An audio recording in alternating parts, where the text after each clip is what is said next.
കുഞ്ഞിൻ്റെ മരണവുമായി ബന്ധപ്പെട്ട് ഒട്ടനവധി ദുരൂഹതകൾ നമ്മളിവിടെ വന്നപ്പോൾ തന്നെ ഇവിടുത്തെ പ്രദേശത്തുള്ളവരും തൊട്ട അയൽവക്കത്തുള്ളവരും എല്ലാം തന്നെ പറഞ്ഞിട്ടുണ്ട്. ഇപ്പോൾ നമ്മളോട് ഈ കുടുംബവുമായി ഇവിടുത്തെ പഞ്ചായത്ത് മെമ്പർ KKM സുനിൽ ഈ വിഷയത്തിൽ അദ്ദേഹം പോലീസുമായി ബന്ധപ്പെട്ട് സംസാരിക്കുകയും ഒക്കെ ചെയ്തിരുന്നു.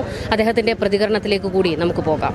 പഞ്ചായത്ത് ബാലരാമപുരം പഞ്ചായത്ത് 11-ാം വാർഡ് കോട്ടുകൽക്കുണമാണ്. ഈ സംഭവം നമുക്ക് സാധാരണ ഭയങ്കര ഒരു ഞെട്ടലുണ്ടാക്കുന്ന കുഞ്ഞാണ്. അതിന്റെ മരണത്തിൽ ദുരൂഹതയുണ്ടെന്ന് പറയുന്നു, കൊലപാതകമാണെന്ന് പറയുന്നു. ശരിക്കും എന്താണ് ഈ വീടുമായി ബന്ധപ്പെട്ട എന്തെങ്കിലും കാര്യം? ഈ വീടുമായി ബന്ധപ്പെട്ട് കുറേ നാളുകൾ കൊണ്ട് ഇപ്പോൾ സാമ്പത്തികമായൊരു ബാധ്യതയുള്ള ഒരു കുടുംബമാണെന്ന് പറഞ്ഞ് ഇവിടെ ഇപ്പോൾ ഉണ്ട്. അതൊരു കഥയല്ല, അതൊരു യാഥാർത്ഥ്യമാണ്. കാരണം ഇപ്പോൾ ഈ വീട്ടിലെ മരിച്ച കുട്ടിയുടെ മുത്തശ്ശൻ മരിച്ചിട്ട് ഇന്ന് 16 അപ്പോൾ ഇന്ന് 16 ആയതുകൊണ്ട് ഈ കുട്ടിയുടെ അച്ഛൻ ഇന്നലെ വന്നിരുന്നു. അപ്പോൾ അച്ഛൻ്റെ അടുത്താണ് കുട്ടി കടന്നു തോന്നുന്നു. അച്ഛനും അമ്മയും വെവ്വേറെയാണ് താമസിക്കുന്നത് എന്ന് പറഞ്ഞാൽ ഒരു പിണക്കമല്ല, വർഷങ്ങളായിട്ട് മാറി തന്നെ താമസിക്കുന്ന അയാൾ പാറശാല കുറ്റാമം പ്രദേശത്തെങ്ങാണ്ട് വരുന്ന ഒരാളാണ്. അപ്പോൾ ഇന്നലെ ചടങ്ങുമായി ബന്ധപ്പെട്ട് വന്നു. ഇന്ന് രാവിലെ ഇങ്ങനെ കുട്ടിയെ കാണാനില്ല എന്ന് വിളിച്ചു. ആളുകളിൽ ഇങ്ങനെ കൂടി എല്ലാവരും എത്തിയപ്പോഴേക്കും അവർ പറഞ്ഞതെന്ന് വെച്ചാൽ ഞാനിത് അറിഞ്ഞു, ഞാനും എത്തി. അപ്പോൾ ഞാൻ ചോദിച്ചപ്പോൾ എന്നോട് പറഞ്ഞത് കുട്ടി അച്ഛൻ്റെ അടുത്താണ് കുട്ടി കിടന്നത്. കുട്ടിയുടെ അമ്മ ശ്രീതു പറഞ്ഞതാണ്. ഞാൻ ബാത്റൂമിലേക്ക് പോകുമ്പോഴേക്ക് കുട്ടിയുടെ കരച്ചിൽ കേട്ടു. ഞാൻ അമ്മയോട് പറഞ്ഞു കുഞ്ഞ് കരയുന്നു, നോക്കാൻ പറഞ്ഞു. ഞാൻ തിരിച്ച് ബാത്റൂമെല്ലാം പോയിട്ട് ഫ്രഷായിട്ട് തിരിച്ചു വരുമ്പോഴേക്കും മോളെ കാണാനില്ല. അതുകൊണ്ടാണ് എനിക്ക് കാണുന്നത്. അപ്പോൾ ആരെങ്കിലും എടുത്തുകൊണ്ട് പോയി എന്നൊരു സംശയം, കുട്ടി എങ്ങോട്ട് പോയെന്ന് സംശയം. പിന്നെ ഇതിനേക്കാൾ ഉപരി വീട്ടിനകത്ത് ഒരു മുറിയിൽ തീ കത്തിയ പാടുണ്ട്. അപ്പോൾ അവർ പറയുന്നത് 2-3 മണിയോടുകൂടി ഈ പറഞ്ഞതുപോലെ വീട്ടിനകത്തൊരു തീപിടുത്തം പോലെ ഉണ്ടായി. അവരണച്ചു, വെള്ളം ഒഴിച്ചണച്ചു. ഈ 2-3 മണിക്ക് തീപിടുത്തം ഉണ്ടായിട്ട് കാര്യമില്ല. മാത്രമല്ല ആ മുറിയിലേക്ക് നമ്മൾ ചെല്ലുമ്പോഴേക്കും മണ്ണെണ്ണയുടെ നല്ല രൂക്ഷഗന്ധം പുറത്തു വരുന്നുണ്ട്. അപ്പോൾ ഇങ്ങനെ ഒരു ഇത് പിന്നെ അതിനേക്കാൾ ഉപരി എന്ന് പറയുന്നത് ഇതിനകത്ത് ഇവർ സാമ്പത്തികമായി ഏറെ ദുരിതം അനുഭവിക്കുന്ന ഒരു കുടുംബമാണ്. അത് ഒന്ന് നിർമ്മാണ പ്രവർത്തനങ്ങൾക്ക് വേണ്ടി അല്ലെങ്കിൽ ഒരു വീട് വെച്ചു അല്ലെങ്കിൽ കുറച്ച് വസ്തു വാങ്ങി അങ്ങനെയൊന്നുമില്ല. അങ്ങനെയൊന്നും നാട്ടുകാർക്ക് ആർക്കും അറിയില്ല. കാരണം ഇവിടെ ജന്മസ്ഥലം ഇവിടെ തന്നെയാണ്. ഞങ്ങൾക്ക് കുട്ടിക്കാലത്ത് അറിയാം. വളരെ മാന്യമായി താമസിക്കുന്ന പാവപ്പെട്ട നായർ സമുദായത്തിൽപ്പെട്ട ഫാമിലിയിൽപ്പെട്ടവരാണ്. പക്ഷേ ഈ കുട്ടി ഇപ്പോൾ ദേവസ്വം ബോർഡിൽ ജോലി 6 മാസത്തേക്ക് അങ്ങോട്ട് കിട്ടി. അത് സ്ഥിരം പണിയാണെന്ന് പറഞ്ഞ ആളുകളോട് പലരെയും മുട്ടിയിട്ടുണ്ട്. ഇങ്ങനെ കുറവുണ്ട്. കാരണം ഇപ്പോൾ ഈ അടുത്ത കാലത്ത് ആളുകളിൽ നിന്ന് പൈസ കടം വാങ്ങിച്ചു എന്ന് പറയുന്നത് കുട്ടി അങ്ങനെയാണ് ഞങ്ങൾ സംശയിച്ചത്. എന്ന് പറഞ്ഞാൽ ഈ കുട്ടിക്ക് മുത്തശ്ശി രാഗിണി ചോറ് കൊടുത്തുകൊണ്ട് നിൽക്കുമ്പോഴേക്കും കുട്ടി ഈ ഗേറ്റ് തുറന്നു കിടന്നു. കുട്ടി ഓടിഞ്ഞ് റോഡിലേക്ക് വന്നു. മുകളിൽ നിന്നൊരു വാഹനം ഈ കുട്ടിയെ ഇടിക്കുന്നു. കുട്ടി തെറിച്ച് റോഡിൽ വീഴുന്നു. ഇത് കണ്ട് മുത്തശ്ശി കിണറ്റിൽ പോയി ചാടുന്നു. അങ്ങനെ കുട്ടിയും മുത്തശ്ശിയും മെഡിക്കൽ കോളേജിൽ അത്യാഹിത വിഭാഗത്തിലാണെന്ന് പറഞ്ഞുകൊണ്ടാണ് ഈ കുട്ടിയുടെ അമ്മ ശ്രീതു ചിലരോട് കടം വാങ്ങിച്ചിരിക്കുന്നത്. പക്ഷെ അങ്ങനൊരു സംഭവം ഇവിടെ ഉണ്ടായിട്ടില്ല.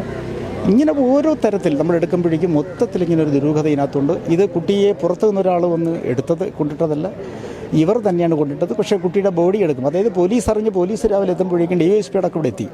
അപ്പോൾ DYSP അടക്കം എത്തി നോക്കുമ്പോഴേക്കും ഇങ്ങനെ മൊത്തം നോക്കി. അപ്പോൾ കിണറിലാണെങ്കിൽ വർഷങ്ങൾ കൊണ്ട് തുണി മൂടിയിട്ടിരുന്നതാണ്. അപ്പോൾ സ്വാഭാവികമായിട്ട് നമുക്കറിയാം കാറ്റും വെയിലുമേറ്റ് ഇങ്ങനെ ഉറച്ചിരിക്കും. അപ്പോൾ ഒരു ഭാഗത്ത് കുറച്ച് ദൂരം ഇങ്ങനെ മാറി നിൽക്കുന്നു. അപ്പോൾ DYSP അദ്ദേഹം അവിടെ തുറക്കിയിട്ട് ചോദിച്ചു അത് മാറി നിൽക്കുന്നു. അത് ഞങ്ങൾ തുണി കഴിയിടുന്നതിൻ്റെ അടുത്താണ്, അങ്ങനെന്തോ മാറിയതാണ്. അദ്ദേഹത്തിന് സംശയം അദ്ദേഹം കൊണ്ട് പറഞ്ഞു ഫയർഫോഴ്സ് വരട്ടെ എന്ന് പറഞ്ഞു. ഫയർഫോഴ്സ് ഒന്ന് ആദ്യത്തെ പരിശോധന തന്നെ പറഞ്ഞു ബോഡിയുണ്ട്. പക്ഷേ ബോഡി വെള്ളത്തിന് മുകളിലല്ല, താഴെയാണ്. പക്ഷേ കുട്ടിയുടെ വയറ്റിൽ വെള്ളം കുടിച്ചതായിട്ടുള്ള ഒരുപാടും ബോഡി പുറത്തിറക്കുമ്പോൾ ഞാൻ കണ്ടതാണ്. വയറൊന്നും വീർത്തിട്ടില്ല. നോർമലി വെളുപ്പിനഴിക്കുന്ന ഒരു കുട്ടിക്ക് എന്ത് കട്ടിയാണ് വയറ്റുണ്ടാകുന്നത് അത് തന്നെയാണ് ഉണ്ടായത്. അപ്പോൾ മരണത്തിൽ അടിമുടി സംശയമാണ്. അത് പുറത്തുനിന്നൊരാൾ ചെയ്തതുമല്ല.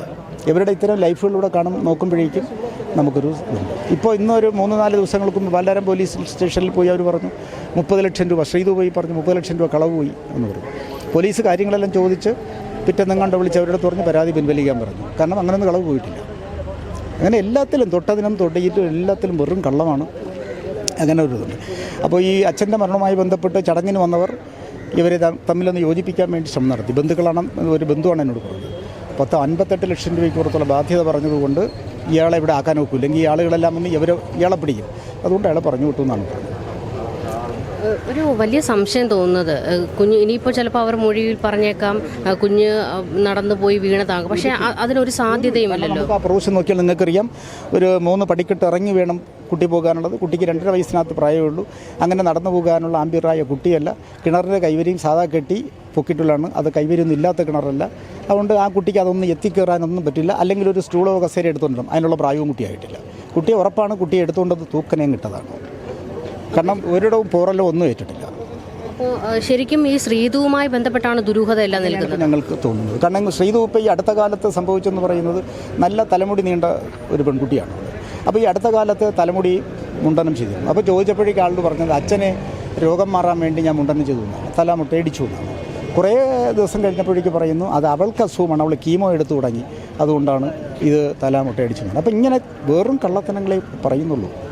അതാണ് സംഭവം. മറ്റൊരു കാര്യം കൂടെ ചോദിക്കാനുള്ളത്, ഈ കുട്ടിയുടെ അമ്മാവൻ, അതായത് ശ്രീധുവിൻ്റെ സഹോദരന് എന്തെങ്കിലും മാനസിക പ്രശ്നം? ഇതുവരെയും ഞങ്ങൾക്ക് പുറത്തിങ്ങനെ മാനസികമായിട്ട് പുള്ളിക്കുണ്ടെന്നുള്ള ഞങ്ങൾക്കറിയില്ല. ഒരാളെ പോലും സൂക്ഷിച്ച് നോക്കിയതായിട്ടോ അല്ലെങ്കിൽ ഒരു കല്ലെടുത്ത് എറിഞ്ഞതായിട്ടോ അല്ലെങ്കിൽ ഒരു കുട്ടിയെ ഇങ്ങനെ പിച്ചു വലിച്ചതായിട്ടോ ഒരു വിഷയം ഇതിലുണ്ടായിട്ടില്ല. പക്ഷേ ഇപ്പോൾ ഇവൻ കുറേ നാൾ കൊണ്ട് പുറത്തൊന്നും അങ്ങനെ ഇറങ്ങുന്ന ഒരു ശീലക്കാരനല്ല, വീടിനകത്ത് തന്നെ ഇരിക്കുന്ന ഒരു പ്രകൃതക്കാരനാണ്. ഈ പരസ്പര വിരുദ്ധമായ മൊഴിയാണ് പോലീസ് സ്റ്റേഷനിലും ഇപ്പോഴും ശ്രീധു കൊടുത്തുകൊണ്ടിരിക്കുന്നത്. പോലീസിനും ശ്രീധുവുമായി ബന്ധപ്പെട്ടാണ് സംശയമുള്ളത്. ഞങ്ങൾ ഒരു മെമ്പർ എന്ന നിലയ്ക്കും ഇവിടുത്തെ പശ്ചാത്തലം ഒരു പരിധി അറിയുന്നതുകൊണ്ട് ഞാനും ഈ പോലീസ് സംശയിക്കുന്ന ഈ കേന്ദ്രബിന്ദുവിൽ തന്നെയാണ് ഞാൻ സംശയിക്കുന്നത് എന്നാണ് എനിക്ക് സംശയം. നമുക്ക് തീർത്ത് പറയാൻ കഴിയത്തില്ല. എന്തായാലും ആ വീടിനകത്ത് ഒരുപാട് ദുരൂഹതകളുണ്ട് എന്നുള്ളതാണ്. അങ്ങനെ ഈ വീടുമായി ബന്ധപ്പെട്ടുള്ള ദുരൂഹതകൾ തന്നെയാണ് ഇവിടെ എല്ലാവർക്കും തന്നെ പറയാനുള്ളത്. പ്രത്യേകിച്ചും ശ്രീധുവിന് എന്തൊക്കെയോ ദുരൂഹതകൾ, എന്തൊക്കെയോ ഒളിപ്പിക്കുന്നുണ്ട്. ശ്രീധു തന്നെയാണ് പോലീസിനോട് പറഞ്ഞത് എൻ്റെ ഒപ്പമല്ല മകൾ കിടന്നതെന്ന്. പക്ഷേ പിന്നീട് മുത്തശ്ശിയുടെയും സഹോദരൻ്റെയും എല്ലാ മൊഴികളിൽ നിന്ന് വ്യക്തമായിട്ടുണ്ട് ശ്രീധുവിനൊപ്പം തന്നെയായിരുന്നു ആ കുഞ്ഞുണ്ടായിരുന്നത് എന്ന്. അപ്പോൾ ആ കുഞ്ഞിനെ ഒന്നെങ്കിൽ കൊന്നതിന് ശേഷം ആ കിണറ്റിൽ കൊണ്ടിടാനാണ് സാധ്യത എന്ന് തന്നെയാണ് ഈ കുഞ്ഞിൻ്റെ മൃതദേഹം കണ്ട എല്ലാവരും ഇപ്പോൾ വ്യക്തമാക്കുന്നത്.